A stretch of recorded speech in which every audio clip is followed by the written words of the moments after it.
Perkenalkan, nama saya Rian Darias dengan NPM 20401154. Di sini saya akan membawakan materi tentang sifat kepemimpinan. Yang pertama dari sifat kepemimpinan ada integritas, yang merupakan adalah faktor kepemimpinan yang paling penting. Integritas meneguhkan adanya konsistensi antara apa yang kita katakan dengan apa yang kita perbuat. Integritas sepintas terlihat sepele, namun kegagalan para pejabat pemerintah dan negara dalam menjalankan roda organisasi atau instansi karena kurangnya integritas yang berujung pada KKN. Meskipun pimpinan cakap dalam berpolitik dan bernegara, kepemimpinan tidak hanya menyangkut organisasi, tetapi bagaimana sikap dan perilaku pemimpin pada tingkat pribadi. Kepemimpinan dalam diri sendiri dapat dilatih dengan memiliki integritas tinggi, dan ada 3 kata kunci dalam mengimplementasikan integritas, yaitu 1. Menunjukkan kejujuran, 2. Memenuhi komitmen, 3. Perilaku konsisten, yang berarti menunjukkan tidak adanya kesenjangan antara kata dan perbuatan. Yang kedua ada pengetahuan. Pemimpin harus memiliki pengetahuan tentang tujuan asas organisasi yang dipimpin serta cara-cara untuk menjalankannya secara efisien, serta mampu memberikan keyakinan kepada orang-orang yang dipimpin dalam mencapai tujuan organisasi yang telah ditetapkan. Sebagai pemimpin, seseorang harus berupaya mendorong anggotanya untuk beraktivitas sambil memberi sugesti dan semangat agar tujuan dapat tercapai.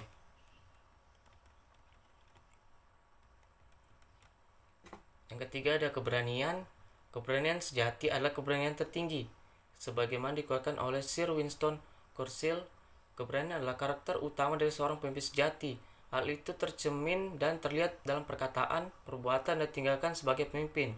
Keberanian berarti memiliki kepastian dan keteguhan dalam mengambil keputusan atau bertindak. Namun keberanian berbeda dengan tindakan sesaat yang tidak berfokus dan tanpa pengetahuan.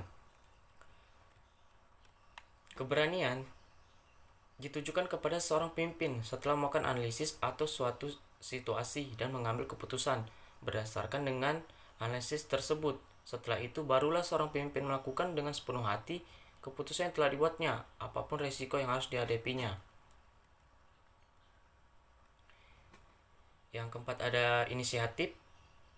Pemimpin harus mempunyai kemampuan melihat apa yang seharusnya dikerjakan, kemampuan menghadapi situasi tanpa adanya sarana atau alat-alat atau cara-cara yang bisa dipakai. Dengan demikian, mereka yang dipimpin, yaitu pemimpin yang telah menjadi bergerak bagi mereka. Kualitas inisiatif atau pemimpin yang telah menjadi bergerak bagi mereka. Kualitas inisiatif atau pemimpin yang telah menjadi bergerak mereka biasanya berkaitan erat dengan kreativitas. Seorang pemimpin yang kreatif dan penuh ide serta berani mengambil keputusan dalam melaksanakan keputusan itu akan menjadi pemimpin yang mampu menggerakkan seluruh anggotanya organisasi yang dipimpinnya. Dan yang kelima ada kebijaksanaan atau kebajikan. Yang disebut pula sebagai kebajikan merupakan kearifan seorang pemimpin dalam memutuskan sesuatu sehingga keputusannya adil dan bijaksana. Adalah penting untuk mengimplementasikan sifat kebijaksanaan dalam pemimpin karena berdampak pada hubungan-hubungan maupun pengaruh dalam sebuah organisasi yang dipimpin. Kebijaksanaan menjadi suri teladan bagi bawahan dan orang lainnya. Pemimpin yang bijaksana akan dihormati oleh bawahannya, bukan karena jabatan atau kedudukannya, melainkan karena kualitas pemimpinnya. Adapun faktor penting dalam kebijaksanaan adalah kesopanan. Pengaruh pemimpin secara fisik beranjak pada kepribadian pemimpin. Apabila karakter pemimpin positif, maka menularkan pengaruh positif, dan sebaliknya, bila karakternya didominasi oleh unsur negatif, maka pengaruhnya tentu akan negatif. Oleh karena itu, dalam praktek kepemimpinan sehari-hari, pemimpin yang memimpin dengan penuh kesopanan, selalu senyum, dan mampu mengendalikan diri, yang sikap marah yang berlebihan akan lebih diterima dan diikuti oleh perintahnya dijalankan daripada pemimpin yang perilakunya kasar, jarang tersenyum, dan kerap kali bertindak tidak sopan. Dan ada keadilan. Sifat dan sikap adil seorang pemimpin akan menggerakkan seluruh potensi kapal pemimpin seorang menuju arah yang diinginkan. Tanpa berlaku adil, kapal pemimpin hanya akan terombang-ambing oleh samudera masalah, yang begitu luas. Tujuan organisasi akan sulit tercapai karena seorang pemimpin yang tidak adil akan menjadi panutan dan arahan, serta perintah-perintahnya tidak akan dilaksanakan oleh anggota organisasi. Pada lingkungan internal maupun eksternal organisasi, seringkali menghadirkan masalah yang sangat kompleks. Seterusnya ada kepercayaan, merupakan landasan kepemimpinan. Kepercayaan adalah hal yang paling penting dan merupakan suatu model dasar bagi seorang pemimpin. Kepercayaan orang tidak terletak pada karakter, dan karakter adalah model sang pemimpin.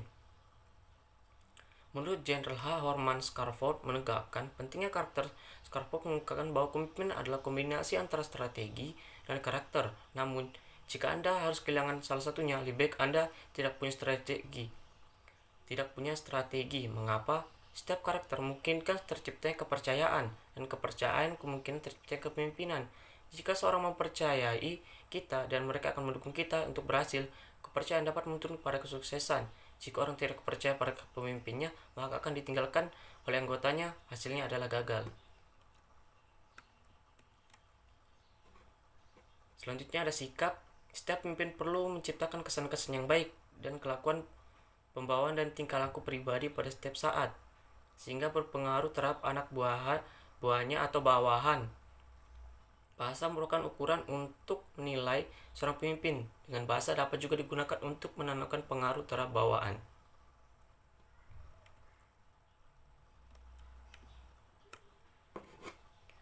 Ya baik, mungkin itu materi yang bisa saya sampaikan. Kurang lebihnya mau dimaafkan. Sekian dan terima kasih.